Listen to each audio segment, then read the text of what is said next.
Welcome to our channel Bengal success point. আমাদের চ্যানেলে তোমাদের সবাইকে স্বাগতম। সামনেই তোমাদের WBSSC গ্রুপ সিডির এক্সাম, সেটিকে মাথায় রেখেই তোমাদের একটি কারেন্ট অ্যাফেয়ার্সের ব্যাচ লঞ্চ করা হয়েছে নতুন। তোমাদের প্রতিদিন সকাল 6 AM আমাদের এই ব্যাচটি শুরু হয়ে থাকে, সোম থেকে শনি এবং রবিবার করে। এই কারেন্ট অ্যাফেয়ার্সগুলোর রিভিশন প্র্যাকটিস নিয়ে আলোচনা করা হবে প্রতিদিন সকাল 6 AM এ।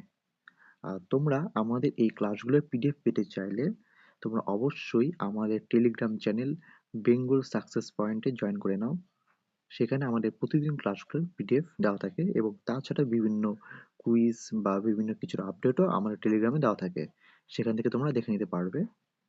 আর এরকম সব ক্লাসগুলো পেতে চাইলে তোমরা অবশ্যই আমাদের চ্যানেলটি সাবস্ক্রাইব করে রাখবে, যাতে পরবর্তী ক্লাসগুলোর নোটিফিকেশন খুব সহজেই তোমাদের কাছে পৌঁছে যায়।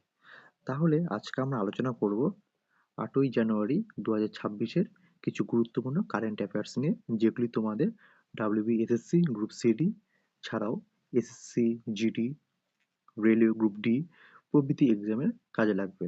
তাহলে চলো শুরু করা যাক আজকের ক্লাস। 1 নম্বর কোশ্চেন কি বলেছে? কোন কেন্দ্রীয় মন্ত্রকের উদ্যোগে বদলতা ভারত মেরা অনুভব অভিযানটি পরিচালিত হয়েছে? অপশন এ শিক্ষা মন্ত্রক, অপশন বি প্রতিরক্ষা মন্ত্রক, অপশন সি তথ্য ও সম্প্রচার মন্ত্রক, আর অপশন ডি স্বরাষ্ট্র মন্ত্রক। তাহলে সঠিক অ্যান্সার হয়ে যাবে অপশন সি তথ্য ও সম্প্রচার মন্ত্রক। নেক্সট, তোমরা এগুলি মনে রাখবে। বদলতা ভারত মেরা অনুভব অভিযান তথ্য ও সম্প্রচার মন্ত্রক দ্বারা আয়োজিত হয়েছিল। এই অভিযান মাইগভ প্ল্যাটফর্মের সহযোগিতায় পরিচালিত হয়েছিল। আর এই অভিযানের উদ্দেশ্য ছিল বিকশিত ভারত 2047 মানে 2047-এর দৃষ্টিভঙ্গির সাথে সঙ্গতিপূর্ণ হওয়া, জাতীয় রূপান্তরের গল্পগুলি প্রদর্শন করা আর সৃজনশীল মিডিয়ার মাধ্যমে নাগরিকদের অংশগ্রহণকে উৎসাহিত করা। তাহলে বদলতা ভারত মেরা অনুভব অভিযানটি পরিচালিত হয়েছিল কোন মন্ত্রক দ্বারা? অ্যান্সার হয়ে যাবে তথ্য ও সম্প্রচার মন্ত্রক। আর নেক্সট মনে রাখবে মাইগভ প্ল্যাটফর্মের সহযোগিতায় এটি পরিচালিত হয়েছিল। নেক্সট, এনটিসিএ বা ন্যাশনাল টাইগার কনজারভেশন অথরিটির তথ্য অনুসারে 2025 সালে ভারতের কোন রাজ্যে 55টি বাঘের মৃত্যুর ঘটনা নথিভুক্ত করা হয়েছে? তাহলে তোমরা মনে রাখবে যে এনটিসিএ এর ফুল ফর্ম হচ্ছে ন্যাশনাল টাইগার কনজারভেশন অথরিটি। তাহলে অপশনগুলি হচ্ছে option A Madhya Pradesh, option B Rajasthan, option C Andhra Pradesh, আর অপশন ডি কর্ণাটক। তাহলে সঠিক অ্যান্সার হয়ে যাবে অপশন এ মধ্যপ্রদেশ। এনটিসি এর তথ্য অনুসারে 2025 সালে ভারতের মধ্যপ্রদেশ রাজ্যে 55টি বাঘের মৃত্যুর ঘটনা নথিভুক্ত করা হয়েছে। 2025 সালে সারা ভারতে 166টি বাঘের মৃত্যুর ঘটনা এনটিসিএ নথিভুক্ত করেছে। ভারতের মধ্যপ্রদেশ রাজ্যকে বাঘ রাজ্য বলা হয়। এটি মনে রাখবে, ভীষণ ইম্পর্টেন্ট। বাঘ রাজ্য কাকে বলে? মধ্যপ্রদেশকে। কারণ এখানে দেশের মধ্যে বাঘের সংখ্যা সবচেয়ে বেশি এবং একাধিক বাঘ সংরক্ষণাগার বা টাইগার রিজার্ভ মধ্যপ্রদেশে আছে। আর বাঘ সংরক্ষণে রাজ্যটিকে অগ্রণী করে তুলেছে, মনে রাখবে তাহলে। আর 2022 সালের গণনা অনুযায়ী 785টি বাঘ মধ্যপ্রদেশে রয়েছে, 2022 সালের গণনা অনুযায়ী। Next,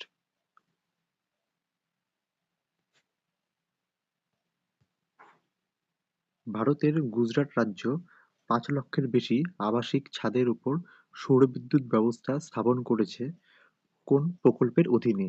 option A Jawaharlal Nehru national solar mission, option B national solar mission, option C PM Surya Ghar Muft Bijli Yojana, R option D উদয় যোজনা। তাহলে সঠিক অ্যান্সার হয়ে যাবে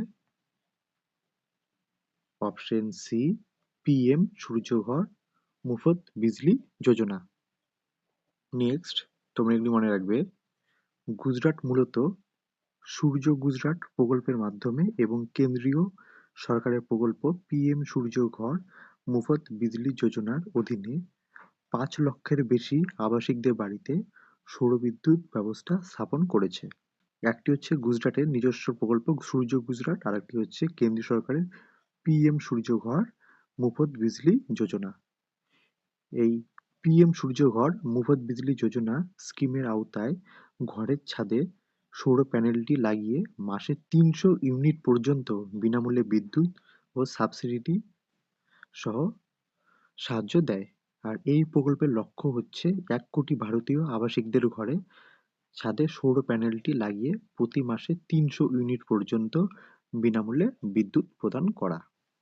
এটি হচ্ছে পিএম সূর্যঘর মুফত বিজলি যোজনার উদ্দেশ্য। নেক্সট, ভারতীয় সেনাবাহিনী ২০২৬ সালকে কী হিসাবে ঘোষণা করেছে?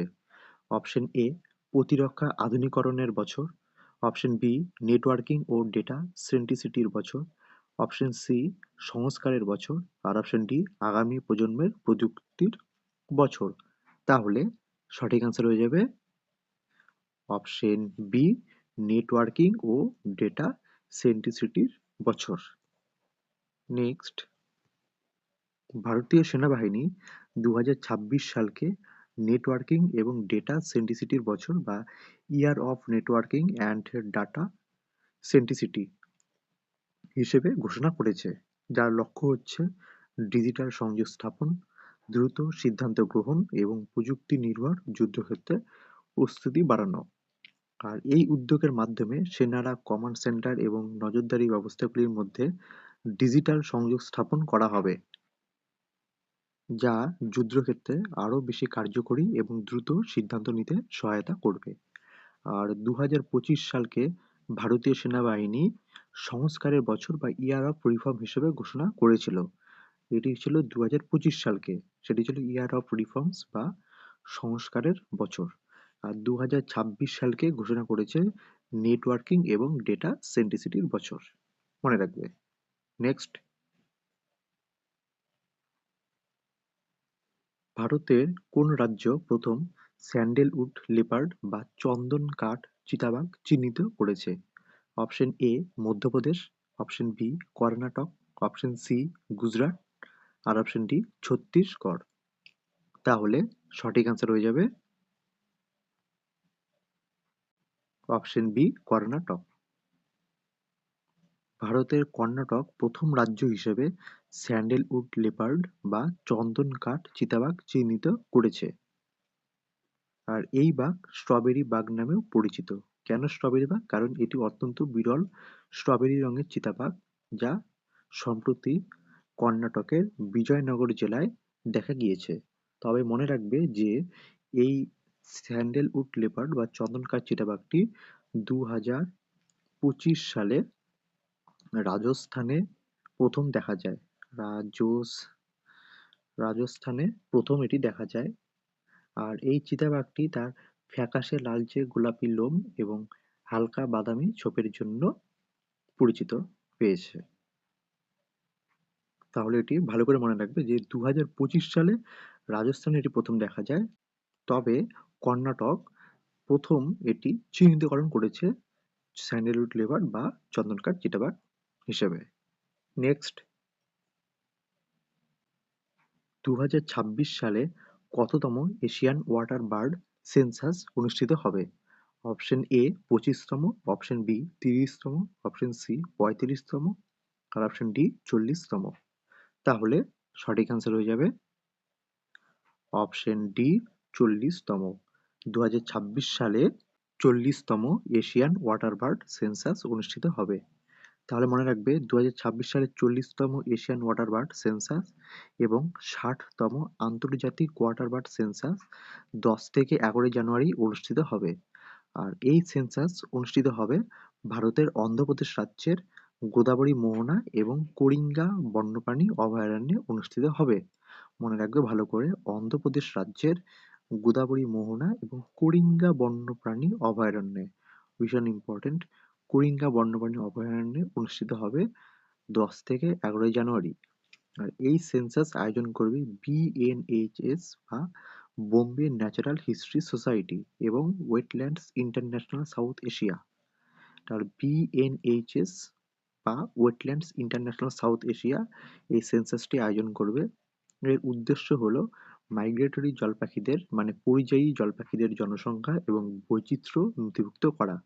আর ই বার্ড এই প্ল্যাটফর্মের মাধ্যমে সাধারণ মানুষ অংশগ্রহণ করতে পারবেন এই সেন্সাসে। তাহলে ভালো করে মনে রাখবে যে করিঙ্গা বন্যপ্রাণী অভয়ারণ্যে 10 থেকে 11 জানুয়ারি এই 40তম এশিয়ান ওয়াটার বার্ড সেন্সাস এবং 60তম আন্তর্জাতিক ওয়াটার বার্ড সেন্সাস অনুষ্ঠিত হবে, যেটির আয়োজন করবে বিএনএইচএস বা বোম্বে ন্যাচারাল হিস্ট্রি সোসাইটি এবং wetlands international south Asia. Next, 2026 সালে নিম্নলিখিত কোন দেশে জাতিসংঘের জীববৈচিত্র্য সম্মেলন COP17 অনুষ্ঠিত হবে? Option A France, option B তুরস্ক, অপশন সি আর্মেনিয়া আর অপশন ডি ব্রাজিল।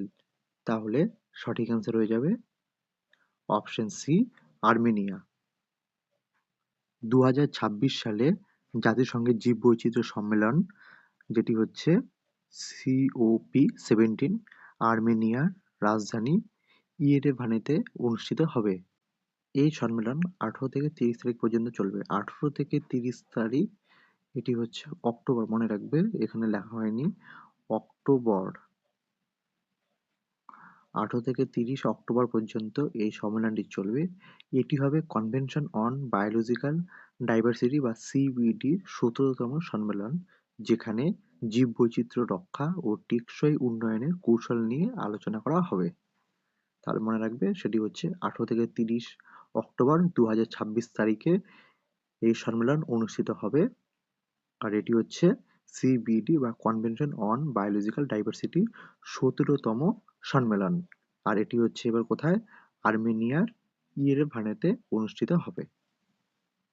তাহলে এই হচ্ছে আজকে আমাদের ক্লাস। তোমরা আমাদের ক্লাসটির PDF যদি পেতে চাও তাহলে অবশ্যই আমাদের টেলিগ্রাম চ্যানেল বেঙ্গল সাকসেস পয়েন্টে জয়েন করো। আমাদের টেলিগ্রাম চ্যানেল লিঙ্ক আমাদের ভিডিওর ডেসক্রিপশনে দেওয়া আছে, সেখান থেকে তোমরা আমাদের টেলিগ্রাম চ্যানেলে জয়েন করতে পারো। সেখানে প্রতিদিন আমাদের বিভিন্ন ক্লাসগুলোর পিডিএফগুলি দেওয়া থাকে এবং এছাড়া বিভিন্ন কুইজ এসবও আমাদের টেলিগ্রামে দেওয়া থাকে। সেগুলি তোমাদের খুবই কাজে লাগবে এক্সাম প্রিপারেশনের জন্য। আর আমাদের এই ক্লাসটি ভালো লেগে থাকলে তোমরা অবশ্যই লাইক করবে এবং সাথে শেয়ার করবে। আর এরকম সব ক্লাসগুলি পেতে চাইলে তোমরা অবশ্যই আমাদের চ্যানেলটি সাবস্ক্রাইব করে রাখবে, যাতে পরবর্তী ক্লাসগুলোর নোটিফিকেশন খুব সহজেই তোমাদের কাছে পৌঁছে যেতে পারে। তাহলে ক্লাসটি কেমন লাগলো তোমরা অবশ্যই কমেন্ট করে নিচে জানাবে। আমাদের এই ডেইলি কারেন্ট অ্যাফেয়ার্স, যেটি আমাদের সপ্তাহে সোম থেকে শনি প্রতিদিন চলে এবং রবিবার করে সেটির রিভিশন প্র্যাকটিস হবে। তাহলে আজকের মতো ক্লাস এখানেই শেষ। আবার দেখা হবে আমাদের নেক্সট কারেন্ট অ্যাফেয়ার্স নিয়ে প্রতিদিন সকাল 6 AM। টাইমটি ভালো করে মনে রাখবে, 6 AM। তাহলে চলো আজকের মতো এখানেই শেষ।